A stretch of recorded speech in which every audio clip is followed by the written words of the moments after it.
The Gospel of Judas gives a different view of the relationship between Jesus and Judas, offering new insights into the disciple who betrayed Jesus. Unlike the accounts in the canonical Gospels of Matthew, Mark, Luke, and John, in which Judas is portrayed as a reviled traitor, this newly discovered Gospel portrays Judas as acting at Jesus' request when he hands Jesus over to the authorities. When Jesus appeared on earth, he performed miracles and great wonders for the salvation of humanity. And since some walked in the way of righteousness, while others walked in their transgressions, the 12 disciples were called. He began to speak with them about the mysteries beyond the world and what would take place at the end. Often he did not appear to his disciples as himself, but he was found among them as a child. Jesus dialogues with his disciples, the prayer of thanksgiving or the Eucharist. One day he was with his disciples in Judea, and he found them gathered together and seated in pious observance. When he approached, his disciples gathered together and seated, and offering a prayer of thanksgiving over the bread, he laughed. The disciples said to him, "Master, why are you laughing at our prayer of thanksgiving? We have done what is right." He answered and said to them, "I am not laughing at you. You are not doing this because of your own will, but because it is through this that your God will be praised." They said, "Master, you are the Son of our God." Jesus said to them, "How do you know me? Truly I say to you, no generation of the people that are among you will know me." When his disciples heard this, they started getting angry and infuriated and began blaspheming against him in their hearts. When Jesus observed their lack of understanding, he said to them, "Why has this agitation led you to anger? Your God who is within you, and have provoked you to anger within your souls. Let any one of you who is strong enough among human beings bring out the perfect human and stand before my face." They all said, "We have the strength."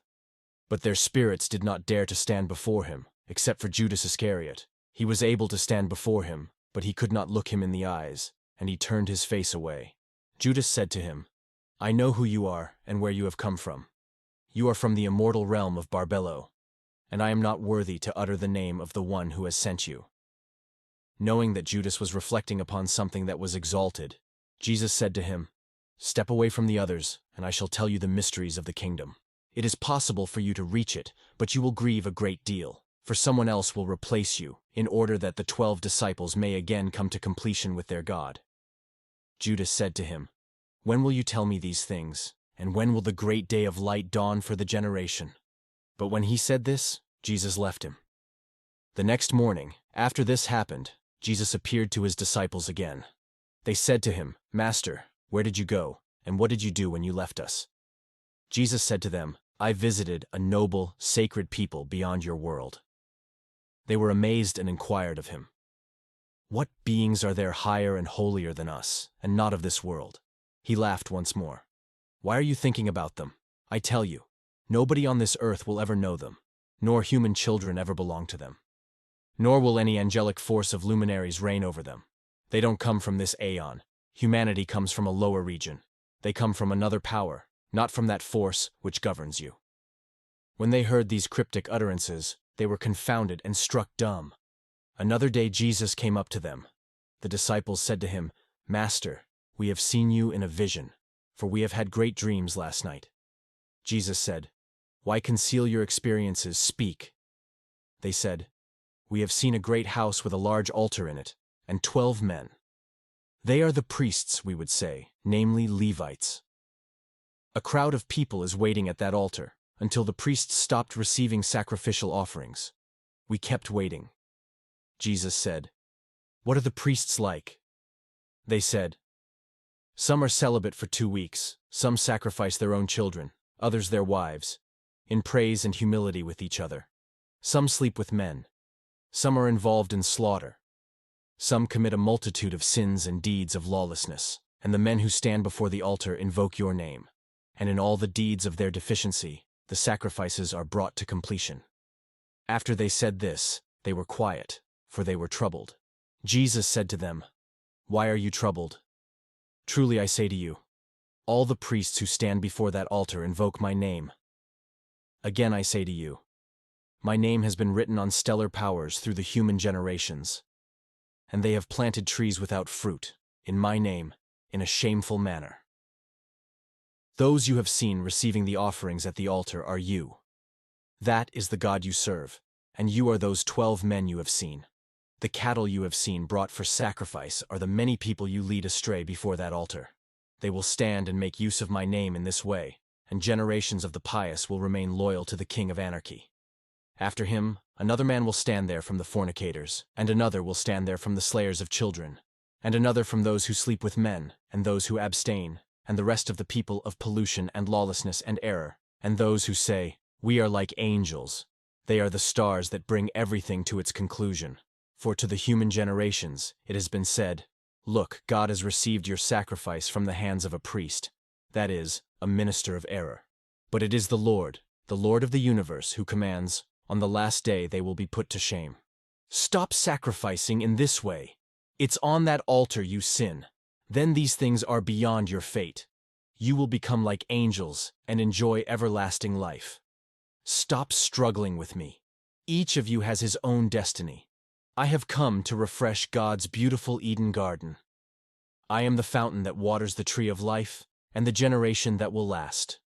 Sinners cannot defile the devout way of life for all eternity.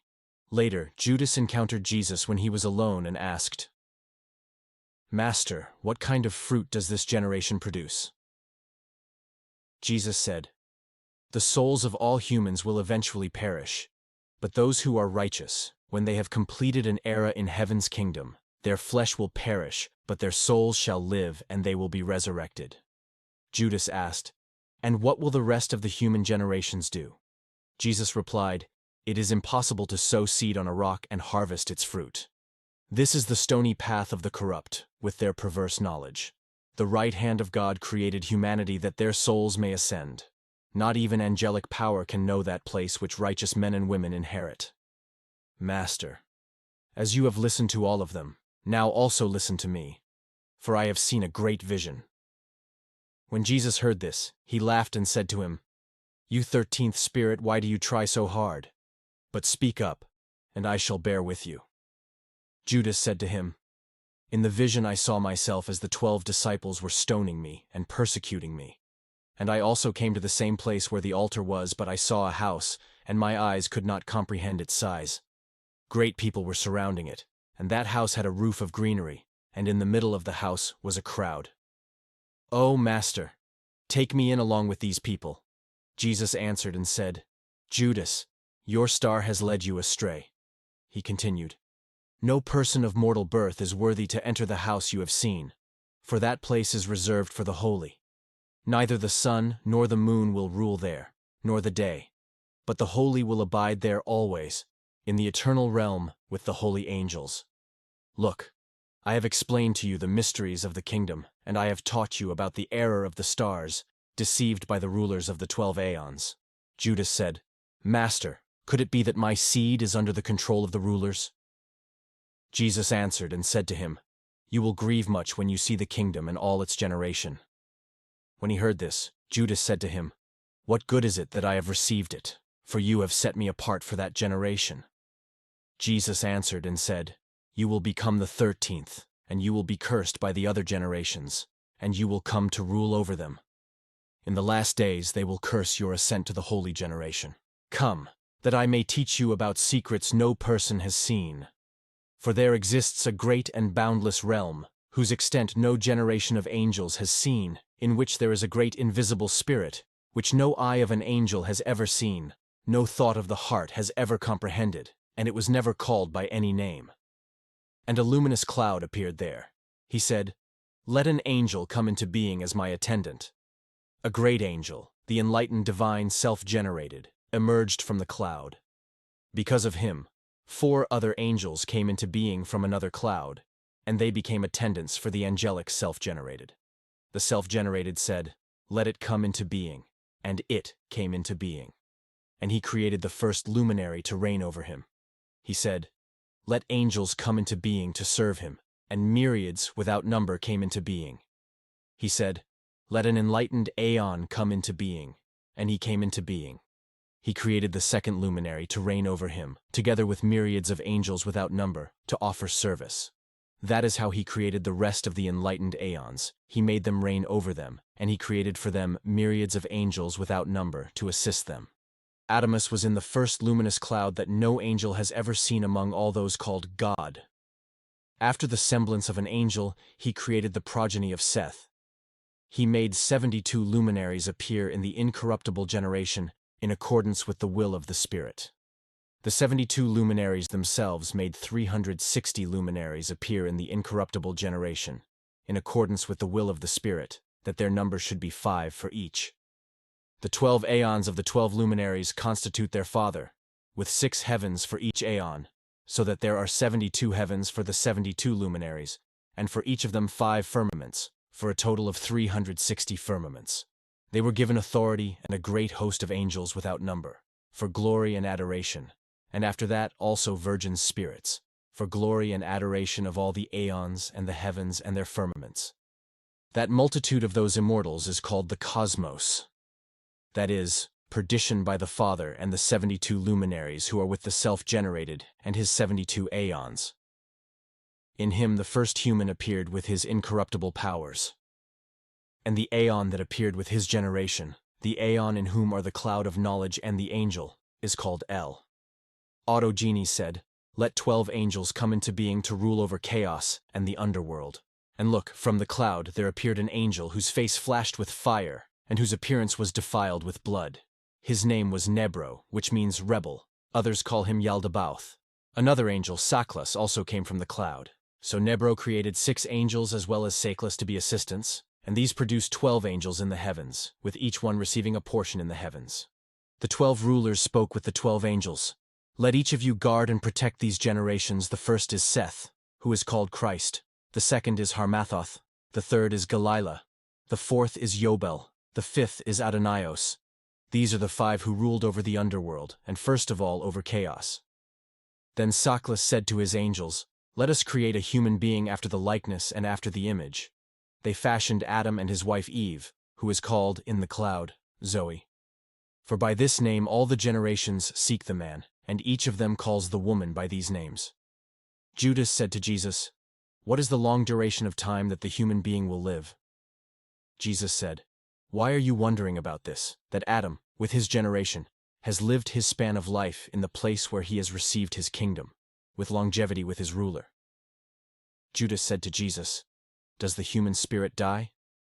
Jesus said, "This is why God ordered Michael to give the spirits of people to them as a loan, so that they might offer service. But the Great One ordered Gabriel to grant spirits to the great generation with no ruler over it, that is, the spirit and the soul. Let the spirit that is within you dwell in this flesh among the generations of angels. But God caused knowledge to be given to Adam and those with him, so that the kings of chaos and the underworld might not lord it over them." Judas said to Jesus, "So what will those generations do?" Jesus said, "Truly I say to you, for all of them the stars bring matters to completion. When Saklas completes the span of time assigned for him, their first star will appear with the generations, and they will finish what they said they would do. Then they will fornicate in my name and slay their children, but Judas, in my name your star of destiny shall reign over my 13th realm." After that Jesus laughed. Judas said, "Master, why are you laughing at us?" Jesus answered and said, "I am not laughing at you but at the error of the stars, because these 6 stars wander about with these 5 combatants, and they all will be destroyed along with their creatures." Judas said to Jesus, "It's not you I'm scorning but the mistakes inherent in the stars. These stars float adrift with 5 opponents, all of them will eventually be destroyed with their works. I tell you, Judas, that those who make offerings to Saklas are evil. You shall overtake them, for it's your destiny to sacrifice this body which bears me. Then the realm of Adam's auspicious generation shall be elevated on high. Now all has been revealed to you. Lift up your eyes unto the hills, see the holy Shekinah and its light of glory, with her diadem, the suns that shine about her. That star which leads is yours." Judas lifted up his eyes and saw the luminous cloud, and he entered it. Those standing on the ground heard a voice coming from the cloud saying, "A great new generation has been formed in my image." Their high priests murmured because Jesus had gone into the guest room for his prayer. But some scribes were there, watching carefully in order to arrest him during the prayer, for they were afraid of the people, since he was regarded by all as a prophet. They approached Judas and said to him, "What are you doing here? You are Jesus' disciple." Judas answered them as they wished, and he received some money and handed him over to them. This Canaanite Gnostic gospel seems to redeem Judas. We see him not as a traitor, but as a complicit, preordained instrument for Christ's passion. This gospel is believed to have been written in 150 AD and has been condemned by the Greek bishop Irenaeus as heretical. If you find this type of content interesting, please like and subscribe to our channel as we explore and discover new information through the study of religious texts.